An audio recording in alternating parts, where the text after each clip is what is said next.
Here I have a picture of Dr. Jon Snow. And this isn't the popular Game of Thrones character, but a doctor from the 1800s who discovered the source of the cholera outbreak in London. He traced it to the poor sewer, waste, and water management of the city. And in doing so, his discovery allowed for the improvement of water sanitation and waste management. So, cholera is caused by the Vibrio cholerae bacteria, and it's the most common cause of bacterial gastroenteritis in the developing world. A lot of the symptoms of cholera overlap with the symptoms of other forms of gastroenteritis, like vomiting and nausea and abdominal pain. But what really sets cholera apart is the severe dehydration and diarrhea. Unlike other forms of bacterial gastroenteritis, the diarrhea is not bloody. In fact, it's watery. It kind of has this ricey, watery-like consistency. In addition, you're producing a lot of diarrhea over the course of a few days. It's thought to be about anywhere between 10 to 20 liters. That's the equivalent of about 10 bottles of soda. But because you're losing so much water through diarrhea, you're going to experience some really bad dehydration as well. Now, you're more likely to contract cholera if you live in areas of poor sanitation. And that's because in areas of poor sanitation, the food and water is more likely to be contaminated. If you eat this contaminated food and drink this contaminated water, you're very likely to contract the infection. So once you contract the infection, it first needs to make its way past the acidic environment of the stomach and into your small intestine. So here I have a structure of the wall of the small intestine, and I want to focus on this green layer over here known as the epithelium. These green blocks are all of the epithelial cells, and I want to actually zoom in on one of those.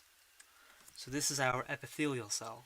Over here we have the Vibrio cholerae bacteria. And you'll notice this kind of structure that sort of looks like a tail, and this is called the flagellum. That flagellum will actually propel the bacteria towards the epithelial cell. So now that it's in close contact with the epithelial cell, what it'll do is it'll start producing what's called a cholera toxin. That cholera toxin will then enter the epithelial cell. As it enters the epithelial cell, it'll induce a whole bunch of different biochemical reactions and signal transduction cascades. And in doing so, it'll lead to the ultimate secretion of a whole bunch of things from within the cell into the lumen. Remember that the lumen is really just the space through which the food and water passes through the small intestine. Now what gets secreted out? Well, it's mostly ions. Things like sodium, potassium, bicarbonate, and chloride. With these ions, water is also going to leave. So what you're doing is, it's almost like you're kind of squeezing that cell. You're not, of course, physically squeezing it, but you're removing all the contents from the cell.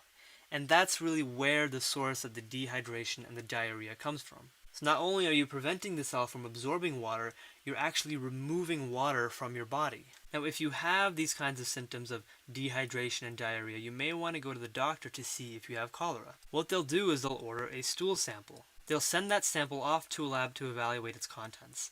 And that lab will check to see if you have either the bacteria or an antigen of the bacteria.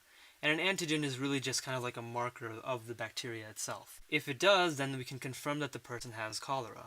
And the doctor can then give their recommendations for what the person must do. The most common recommendation being to drink a lot of fluids. Now this is really important for all forms of gastroenteritis, but it's actually critical in cholera, because remember that you're losing about 10 to 20 liters of water through diarrhea. So you're going to be severely dehydrated, and you really need to drink as many fluids as you possibly can. If it gets severe, you may have to be put on an IV fluid.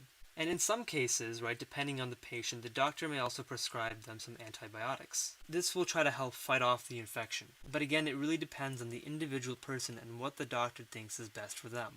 Now, like all forms of gastroenteritis, the best thing to do to prevent it is by eating clean food and drinking clean water. But for cholera, there's actually a vaccination available. When we give vaccinations, you're essentially injecting a dead or almost dead form of the bacteria into the person's body. In doing so, that'll actually stimulate the immune system to make antibodies for that bacteria. That way, when you contract the real live infection, your body will be well prepared to fight it off so that you don't have to experience any of those nasty symptoms.